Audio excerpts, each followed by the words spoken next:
ಯಾರು ಎಣ್ಣೆ ಚೆಲ್ಲಿದ್ದು? ನನ್ನ ಜೀವ ತೆಗಿಬೇಕು ಅಂತ ಮಾಡಿದ್ರಾ? ಈ ಬೆಳ್ಳಿನೇ ದೀಪ ಹಚ್ಬೇಕು ಅಂತ ಎಣ್ಣೆ ತರಕ್ ಹೋಗಿದ್ಲು, ಚೆಲ್ಬಿಟ್ಟು ಮರ್ತ್ಬಿಟ್ಟಿದ್ದಾಳೆ ಅನ್ಸುತ್ತೆ. ಸರಿ ಬಿಡಿ, ನಾನೇ ಮಾಡಿದ್ದು. ಹಾಗಂತ ಸುಮ್ಮನೆ ಬಿಟ್ರೆ ನಾಳೆ ಇನ್ನೊಂದು ಮಾಡ್ತಾಳೆ. ಮಾಡೋದೆಲ್ಲ ಮಾಡ್ಬಿಟ್ಟು ಬಿಸಿನೀರು ಕಾಯಿಸ್ತಾ ಇದೆಯಾ? ಚಿಕ್ಕ ಹುಡುಗಿ ಅಂತ ಸುಮ್ಮನೆ ಇದ್ರೆ ಅತಿ ಆಯ್ತು ನಿಂದು. ತೆಗೋದೆರಡು ಬಿಟ್ಟ ಅಂದ್ರೆ ಇನ್ನೂ ಒಂದಿನ ನೋವು ಅನುಭವಿಸೋಕ್ಕಾಗುತ್ತಾ ಅಂತ ನೋಡ್ತೀನಿ. ಒಂದು ವೇಳೆ ನೋವು ವಾಸಿ ಆದರೂ ಕೂಡ ತುಂಬ ನೋವಿರೋ ಹಾಗೆ ನಟಿಸ್ತೀನಿ. ಅದನ್ನು ನೋಡ್ತಾ ನೋಡ್ತಾ ಮುತ್ತುಗೆ ಬೆಳ್ಳಿ ಮೇಲೆ ಇನ್ನೂ ಕೋಪ ಹೆಚ್ಚಾಗತ್ತೆ. ನಿನ್ನ ಒಂದು ಮಾತು ಸಾಕು, ಮರು ಮಾತು ನಿನ್ನ ಒಂದು ಆಣತಿ ಸಾಕು. ಎಷ್ಟೊತ್ತೆ ಮಾಡ್ತೀಯಾ? ಬೇಗ ಬೇಗ ನೆರಿಗೆ ಸರಿ ಮಾಡೋಕ್ಕಾಗಲ್ವಾ? ಒಳ್ಳೆ ಎಮ್ಮೆ ಮೇಲೆ ಮಳೆ ಹುಯ್ದಾಗೆ. ಅತ್ತೆ ಮುಂದೆ ಹೋಗಿ ಹೂವು ಮುಗಿಸ್ತೀನಿ.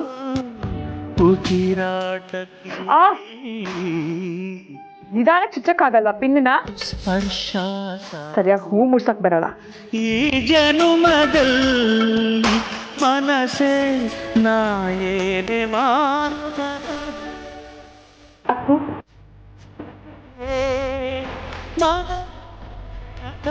ಕ್ಷಮಿಸಿ.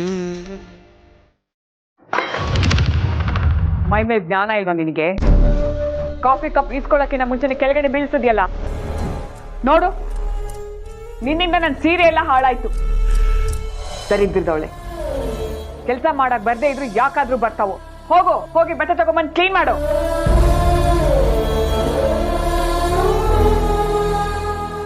ಅಕ್ಕ, ಬೆಳ್ಳಿ ನಿನ್ಗೆ ಆರೈಕೆ ಮಾಡ್ತಿರೋದು ನೋಡ್ತಿದ್ರೆ ನನ್ನ ಮನ್ಸು ಯಾಕೋ ಕರಗ್ತಿದೆ ಕಣೆ.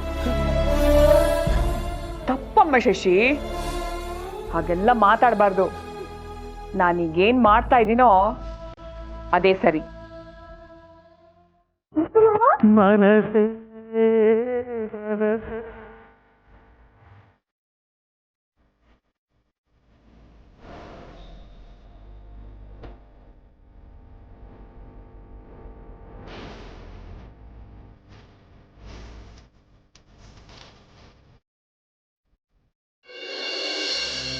ಅತ್ತೆ ಅತ್ತೆ ಏನು? ಅತ್ತೆ, ಊಟ ಆದ್ಮೇಲೆ ಮಾತ್ರೆ ತಗೋಬೇಕಲ್ಲ ಅತ್ತೆ, ತಗೊಳ್ಳಿ. ಮಾತ್ರೆ ಟೈಮಿಗೆ ಸರಿಯಾಗಿ ಕೊಟ್ಬಿಡ್ತೀಯಲ್ಲ.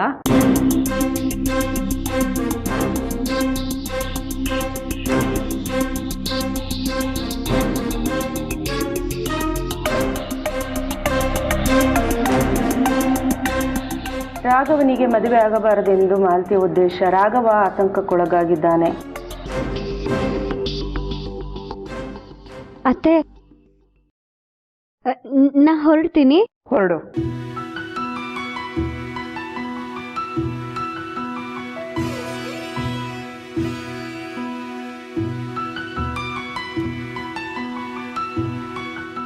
ರಾಘವನ ಆಸ್ತಿಯನ್ನು ಪಡೆಯುವುದೇ ಮಾಲತಿಯ ಉದ್ದೇಶವಾಗಿತ್ತು.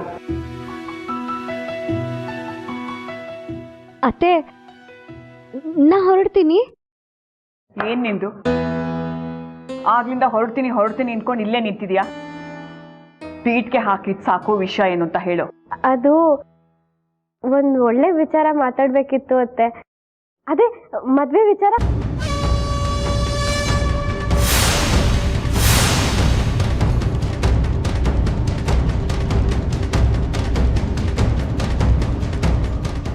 ಯಾರ ಮದ್ವೆ ವಿಚಾರ? ಅದೇ ಅತ್ತೆ, ಇಷ್ಟು ದಿನ ಮದ್ವೆಗೆ ಒಪ್ಕೊಳ್ದೇ ಇದ್ದಿದ್ ಮುತ್ತು ಮಾವ ನನ್ ನೋಡಿದ ತಕ್ಷಣ ಒಪ್ಪಿದ್ದಾರೆ. ಹಾಗಂತ ನೀವು ದಿಢೀರಂತ ಮದ್ವೆ ಫಿಕ್ಸ್ ಮಾಡ್ಬಿಟ್ರೆ ಮನೇಲಿ ಅಮ್ಮ ಒಬ್ರೆ, ಅವ್ರಿಗೆ ಎಲ್ಲಾ ಕೆಲ್ಸ ನೋಡ್ಕೊಳ್ಳೋಕ್ ಕಷ್ಟ ಆಗತ್ತೆ. ಅದಕ್ಕೆ ನೀವ್ ಹೆಣ್ ನೋಡಕ್ ಯಾವಾಗ ಬರ್ತೀರಾ ಅಂತ ಗೊತ್ತಾದ್ರೆ ನಾನು ಅಮ್ಮಂಗೆ ಹೇಳ್ಬಿಡ್ತೀನಿ. ಮದ್ವೆ ವಿಷಯ ಅದು ಈಗ? ಗೊತ್ತು ಗೊತ್ತು ಗೊತ್ತು ಅತ್ತೆ. ನೀವೀಗಿರೋ ಪರಿಸ್ಥಿತಿಲಿ ನಾನು ಈ ವಿಚಾರ ಮಾತಾಡೋದ್ ತಪ್ಪು. ಅಮ್ಮಂಗೆ ಏನಾದ್ರೂ ಗೊತ್ತಾದ್ರೆ ಅವರು ಬೈತಾರೆ. ಆದ್ರೆ ನನಗೇನೋ ಆಗಿದೆ ಅಂತ ಮದ್ವೆ ನಿಧಾನ ಮಾಡಕ್ಕಾಗುತ್ತಾ? ಆಮೇಲೆ ನಿನ್ನಂತ ಚಿಂದಂತ ಹುಡುಗಿ ಸಿಗ್ತಾಳ ನಮ್ಗೆ? ಅದರಲ್ಲೂ ನಮ್ಮ ಹೊತ್ತು ನಿನ್ನನ್ನೇ ಮದುವೆ ಮಾಡ್ಕೋಬೇಕು ಅಂತ ತುದಿಗಾಲಲ್ಲಿ ನಿಂತಿದ್ದಾನೆ. ನಾಳೆನೆ ಪುರೋಹಿತರ ಹತ್ರ ಯಾವಾಗ ಬರಬೇಕು ಅಂತ ವಿಚಾರಿಸಿ ಹೇಳಿ ಕಳಿಸ್ತೀನಿ. ಸರಿ ಅತ್ತೆ.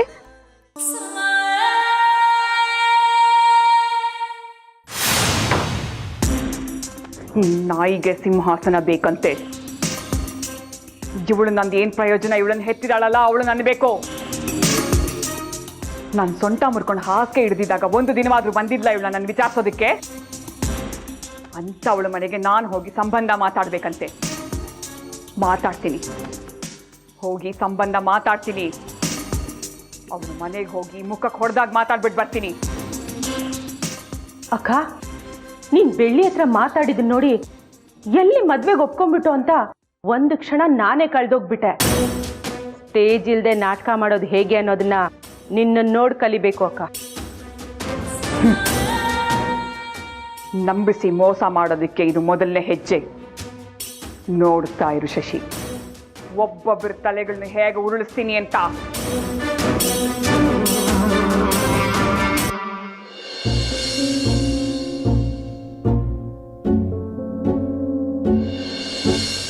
ಯಾರಿನಿ ಮೋಹಿನಿ ಕಾಡುವೆ ಕಿನಿ ದೂರಾದ ಬಂಧವು ಬೆನ್ನೇರಿ ಬಂದವು ನಿನ್ನ ಶಾಪ ತೀರಲು ಈ ಜನ್ಮ ಸಾಲದು. ಹೇಳಿನಿ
ಏ ಬೆಳ್ಳಿ, ಏನೇ ಇದು?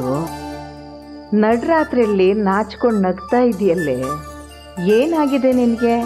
ಬಾ ಮಲ್ಕು ಬಾ. ಅಯ್ಯೋ ಅಜ್ಜಿ, ನಾನ್ ಮಲ್ಕೊಂಡಿಲ್ಲ ಅಂದ್ರೆ ನಿಂಗೇನ್ ಕಷ್ಟ? ನಾನ್ ಮಲ್ಕೊಂಡಿದ ತಕ್ಷಣ ನಿದ್ದೆ ಬಂದ್ಬಿಡತ್ತಾ? ಅದು ಸರಿನೇ. ಇತ್ತಿತ್ಲಾಗಿ ವಿಚಿತ್ರವಾಗಿ ಆಡ್ತಾ ಇದೆಯಾ. ಊಟಕ್ಕೆ ಕೂತಿರ್ತೀಯ, ತಟ್ಟೆ ಬಿಟ್ಟು ಎಲ್ಲೆಲ್ಲೋ ನೋಡ್ತಿರ್ತೀಯ. ಟಿವಿ ನೋಡಕ್ ಕೂರ್ತೀಯ, ಬೇರೆ ಎಲ್ಲೋ ನೋಡ್ತೀಯ. ಕನ್ನಡಿ ಮುಂದೆ ನಿಂತ್ಕೊಂಡು ನೀನೇ ಮಾತಾಡ್ತಿರ್ತೀಯ. ಈಗ ನೋಡು, ಆ ಶರ್ಟ್ ನೋಡ್ಕೊಂಡು ನಗ್ತಾ ಇದ್ದೀಯ. ಇತ್ತಿತ್ಲಾಗಿ ನಿನಗದೇನಾಗಿದೆಯೋ ಏನೋ ಆ ದೇವ್ರಿಗೆ ಗೊತ್ತು. ನೋಡು ಮುತ್ತು ಮಾವ, ನಾನ್ ನಿನ್ನನ್ನೇ ನೋಡ್ತಿದ್ದೀನಿ ಅಂತ ಅಜ್ಜಿಗೆ ಇನ್ನೂ ಗೊತ್ತಾಗಿಲ್ಲ. ಕಣ್ ಮುಚ್ಚಿದ್ರು ನೀನೇ ಕಾಣಿಸ್ತೀಯ, ಕಣ್ಬಿಟ್ಟು ಸುತ್ತ ನೋಡಿದ್ರು ನೀನೇ ಕಾಣಿಸ್ತೀಯ. ನಾನ್ ಏನ್ ಮಾಡ್ಲಿ ಮಾವ, ನೀನಂದ್ರೆ ನಂಗೆ ತುಂಬಾ ಇಷ್ಟ.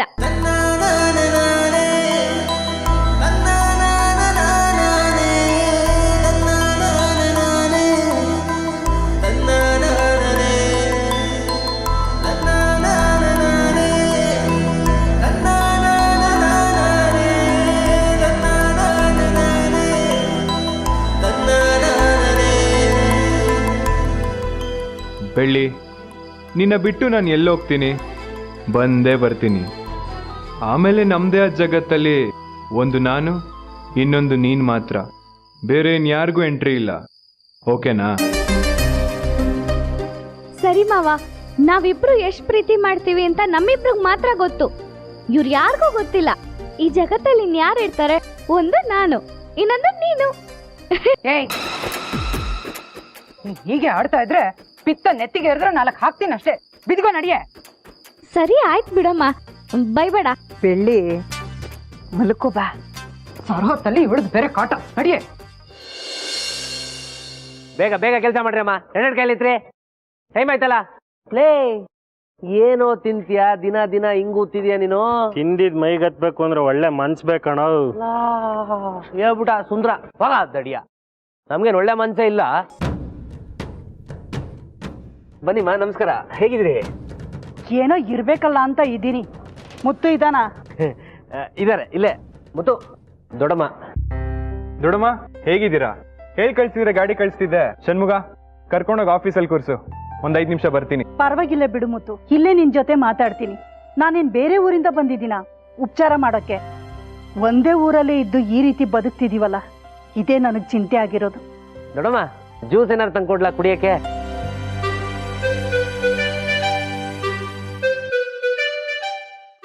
ಮುತ್ತು, ನಾನ್ ನಿನ್ ಜೊತೆ ಒಬ್ಳೆ ಮಾತಾಡ್ಬೇಕು. ನೀನೇನ್ ಮಾತಾಡ್ತೀಯೋ ನೋಡ್ಕೊಂಡು ನಾನೇನ್ ಕುಡಿಬೇಕೋ ಬೇಡವೋ ಅಂತ ನಿರ್ಧಾರ ಮಾಡ್ತೀನಿ. ನಿನ್ ಮಾತು ನನಗೆ ಖುಷಿ ತಂದ್ರೆ ಊಟನೇ ಮಾಡ್ಕೊಂಡು ಹೋಗ್ತೀನಿ. ಮುತ್ತು ಸ್ವಲ್ಪ ಕೆಲಸ ಇದೆ, ನೀ ಮುಗಿಸ್ಕೊಂಬಾ. ಅದೇನು ಹೇಳಿ ದೊಡ್ಡಮ್ಮ, ನೀವ್ ಹೇಳಿದ್ರೆ ಇಲ್ಲ ಅಂತೀನ? ಮುತ್ತು, ನಾನು ಸುತ್ತಿ ಬಳಸಿ ಮಾತಾಡಲ್ಲ, ನೇರವಾದ ವಿಷಯಕ್ಕೆ ಬರ್ತೀನಿ. ನೀನ್ ಮದ್ವೆಗೆ ಒಪ್ಕೊಂಡೆ ಅಂತೆ, ನಿನ್ನಿಂದ ನನ್ಗೊಂದು ಕೆಲಸ ಆಗ್ಬೇಕಿತ್ತು. ನೀವ್ ಹೇಳಿದ್ರೆ ಆಗಲ್ಲ ಅಂತೀನ? ಆ ನಂಬಿಕೆಯಿಂದ ಬಂದಿದ್ದೀನಿ ಕಣಪ್ಪ. ಏನೋ ಕೆಟ್ಟಗಳಿಗೆ 2 ಕುಟುಂಬ ಬೇರೆ ಆಗಿವೆ. ಆ ದೇವ್ರ ದಯೆಯಿಂದ ಮತ್ತೆ ನಮ್ಮ ಕುಟುಂಬ ಒಂದಾಗ್ಬೋದು ಅನ್ನೋ ಆಸೆ ಕಣಪ್ಪ. ಸರಿ, ನಾನು ಈಗೇನ್ ಮಾಡ್ಲಿ ಹೇಳಿ ದೊಡ್ಡಮ್ಮ? ಹೇಗೂ ಮದ್ವೆಗೆ ಒಪ್ಕೊಂಡಿದ್ಯಾ, ನಮ್ಮ ಹರಣಿನ ಯಾಕೆ ಮದ್ವೆ ಆಗ್ಬಾರ್ದು? ವರ್ಷಲಿ ಅವಳು ನಿನಗೆ ಅತ್ತೆ ಮಗಳಲ್ವಾ? ಹೌದು ದೊಡ್ಡಮ್ಮ, ನೀವು ಈ ವಿಷಯ ಮಾತಾಡಿದ ಖುಷಿನೇ. ಆದ್ರೆ ನಾನು ಇಷ್ಟಪಟ್ಟು ಮದ್ವೆಗೆ ಒಪ್ಪಿಗೆ ಕೊಟ್ಟಿಲ್ಲ. ನನ್ನ ಮನ್ಸಿನ ತುಂಬ ಇನ್ನೂ ಚಿತ್ರನೇ ಇದ್ದಾಳೆ.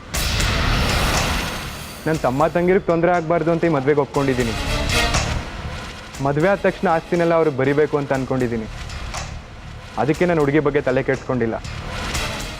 ಹೆಣ್ಣು ಹುಡ್ಕೋ ಜವಾಬ್ದಾರಿನೆಲ್ಲ ನಮ್ಮ ಚಿಕ್ಕಮ್ಮಂಗೆ ವಹಿಸಿದ್ದೀನಿ. ನಾನು ನಿನ್ನ ಜೊತೆ ಮಾತಾಡೋಕೆ ಬಂದೆ, ಬೇರೆಯವ್ರ ಮಾತು ನನಗೆ ಬೇಕಾಗಿಲ್ಲ. ನಿನ್ನ ನಿರ್ಧಾರ ಏನು ಅಂತ ಹೇಳು ಅಷ್ಟೇ. ಅದು ಹಾಗಲ್ಲ ದೊಡ್ಡಮ್ಮ, ಇಷ್ಟ ಇಲ್ಲದೆ ಇರೋ ಮದುವೆ ಯಾರ ಜೊತೆ ಆದ್ರೇನು? ಹರಿಣಿ ಜೊತೆ ಆದರೆ ನನಗಿನ್ನೂ ಖುಷಿನೇ.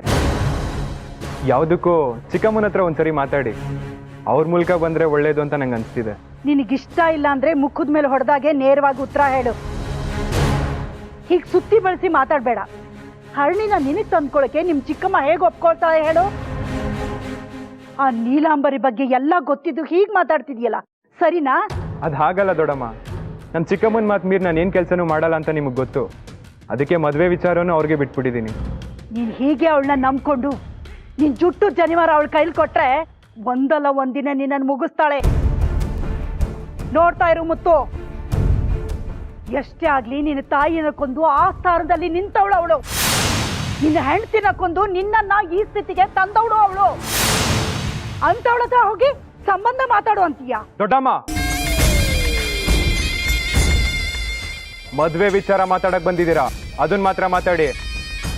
ಅದ್ ಬಿಟ್ಟು ನಮ್ಮ ಚಿಕ್ಕಮ್ಮನ ಬಗ್ಗೆ ಕೆಟ್ಟದಾಗಿ ಮಾತಾಡಿದ್ರೆ ಸರಿ ಇರಲ್ಲ. ಕೆಟ್ಟದ್ ಮಾತಾಡ್ದೇನೋ ಬಂತು, ಅವಳು ಕೆಟ್ಟವಳೆ, ಅದಕ್ಕೆ ಮಾತಾಡ್ತಿರೋದು. ಅವಳೇ ನಂಬ್ಕೊಂಡು ಹೋದೆ ಅಂದ್ರೆ ಅವಳು ನಿನ್ನ ಬೀದಿಗೆ ತಂದು ನಿಲ್ಲಿಸ್ತಾಳೆ. ಅದೇ ನನಗೆ ಚಿಂತೆ ಆಗಿರೋದು. ನನ್ನ ಬಗ್ಗೆ ಯೋಚನೆ ಮಾಡಕ್ ನಮ್ಮ ಚಿಕ್ಕಮ್ಮ ಇದ್ದಾರೆ, ಬೇರೆ ಯಾರೋ ನನ್ನ ಬಗ್ಗೆ ಚಿಂತೆ ಮಾಡೋ ಅವಶ್ಯಕತೆ ಇಲ್ಲ. ನಾವ್ ನಿನಗೆ ಸ್ವಂತ ದೊಡ್ಡಮ್ಮ, ಅವಳಿಗೋಸ್ಕರ ನಾವೆಲ್ಲ ಬೇಡವಾಗಿ ಬಿಟ್ವೇನೋ ನಿನಗೆ? ನೀವಷ್ಟೇ ಅಲ್ಲ, ಸತ್ತೋಗಿರೋ ನನ್ನ ತಾಯಿ ಕೂಡ ಎದ್ದು ಬಂದು ನಿನ್ ಚಿಕ್ಕಮ್ಮ ಕೆಟ್ಟೋಳು ಅಂದ್ರೆ ನಂಬಕ್ ನಾನು ತಯಾರಿಲ್ಲ. ತಾನ್ ಎತ್ ಮಕ್ಳನ್ನ ಬಿಟ್ಟು ನನ್ನ ಮೇಲೆ ಪ್ರಾಣ ಇಟ್ಕೊಂಡಿದ್ದಾಳೆ ನಮ್ಮ ಚಿಕ್ಕಮ್ಮ. ಹೀಗಿರುವಾಗ ನಾನೇನಂತ ಮಾತಾಡ್ಲಿ ದೊಡ್ಡಮ್ಮ? ಇದಕ್ ಮೀರಿ ನಮ್ಮ ಚಿಕ್ಕಮ್ಮನ ಬಗ್ಗೆ ಇನ್ನೊಂದೇ ಒಂದು ಕೆಟ್ಟ ಮಾತಾಡಿದ್ರೆ ನಿಮ್ ಮುಖ ಕೂಡ ನನಗೆ ತೋರಿಸ್ಬೇಡಿ. ಹೊರಟೋಗಿ. ರಕ್ತ ಸಂಬಂಧ ಮರೆತು ನೀನ್ ಈ ರೀತಿ ಮಾತಾಡ್ತೀಯ ಅಂದ್ರೆ ಆ ಮನೆ ಹಾಡಿ ನಿನಗೆ ಚೆನ್ನಾಗಿ ತಲೆ ಕೆಡಿಸಿದಾಳೆ. ಅವಳನ್ನ ನಂಬ್ಕೊಂಡು ಹೋದ್ರೆ ನೀನ್ ಹಾಳಾಗ್ತೀಯ. ಅವಳಿದಾಳಲ್ಲ ಅವಳು ನಾಶ ಆಗ್ತಾಳೆ. ಅವಳ ಮಕ್ಕಳು ಸರ್ವನಾಶ ಆಗ್ತಾರೆ. ದೊಡ್ಡಮ್ಮ, ದೊಡ್ಡಮ್ಮ,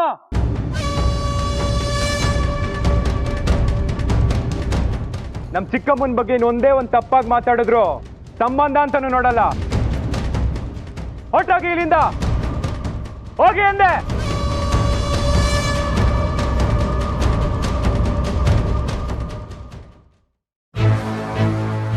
ಬೇಡ ಬೇಡ ಅಂತ ಬಡ್ಕಂಡೆ, ಕೇಳ್ದ ನನ್ನ ಮಾತು. ಪುಲ್ ಪುಲ್ ಪುಲ್ ಪುಲ್ ಅಂತ ಕುಣ್ಕೊಂಡು ಹೋದೆ. ಏನಾಯ್ತು? ಅವಮಾನ ಮಾಡಿಸ್ಕೊಂಡ್ ಬಂದು ಕೂತಿದ್ಯಾ? ಊರು ತುಂಬಾ ಇದೆ ಸುದ್ದಿ, ತಲೆ ಎತ್ಕೊಂಡು ಓಡಾಡಕ್ಕಾಯ್ತಿಲ್ಲ. ಬರ್ತಿರೋ ಕೋಪಕ್ಕೆ ಮುತ್ತನ ಒಂದೇ ಏಟಕ್ಕೆ ಕತ್ತರಿಸ್ಬಿಡ್ಬೇಕು ಅನ್ಸ್ತಿದೆ. ಸಾಯಿಸ್ಬಿಟ್ರೆ ಆಸ್ತಿ ಸಿಕ್ಬಿಡುತ್ತಾ? ಹೋಗ್ಲಿ ಹೋಗೋ. ಮಾನ ಮರ್ಯಾದನೆ ಓದ್ಮೇಲೆ ಆಸ್ತಿ ಇಟ್ಕೊಂಡು ಏನ್ ಮಾಡ್ತೀಯ? ನೆಕ್ಕತ್ತೀಯ? ಏನಮ್ಮ ಒಂದ್ ಫೋನ್ ಮಾಡಿದ್ರೆ ನಾವೆಲ್ಲ ಬರ್ತಿರ್ಲಿಲ್ವಾ? ಒಬ್ಳೆ ಯಾಕೆ ಹೋಗೋದೆ ನೀನು? ತಾತ, ಅತ್ತೆ ಬರ್ತಿದ್ದಾರೆ. ಯಾರು?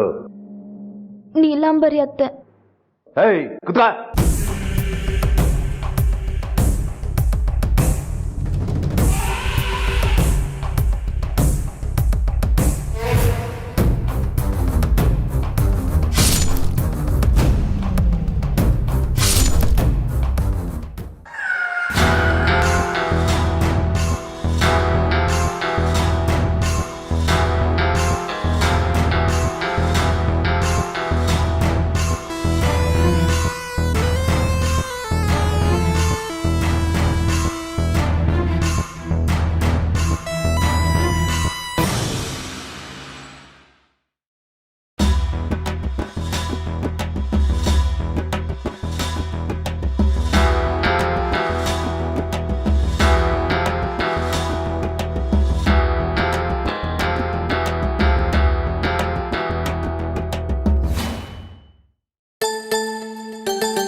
ಪರವಾಗಿಲ್ಲ, ಮನೆ ದೊಡ್ಡದಾಗೇ ಇದೆ. ಮುತ್ತುನ ಮದುವೆ ಮಾಡ್ಕೊಳ್ಳೋ ಹುಡುಗಿ ಮನೆ ಹೇಗಿದೆ ಅಂತ ನೋಡ್ಬೇಕಿತ್ತಲ್ಲ, ಅದಕ್ಕೆ ಬಂದೆ. ಏನೇ ಸುನಂದ, ಮನೆ ಬಾಗ್ಲಿಗೆ ಬಂದವ್ರನ್ನ ಒಳಗಡೆ ಕರೆದು ಕೂರಿಸಿ ಮಾತಾಡ್ಸೋದು ಸಂಪ್ರದಾಯ ಅಲ್ವಾ? ಮುಖ ಊದಿಸ್ಕೊಂಡು ಕೂತಿದೀಯಾ? ಅಲ್ಲಿಂದ ನಿನಗೋಸ್ಕರ ಬಂದಿದ್ದೀನಿ.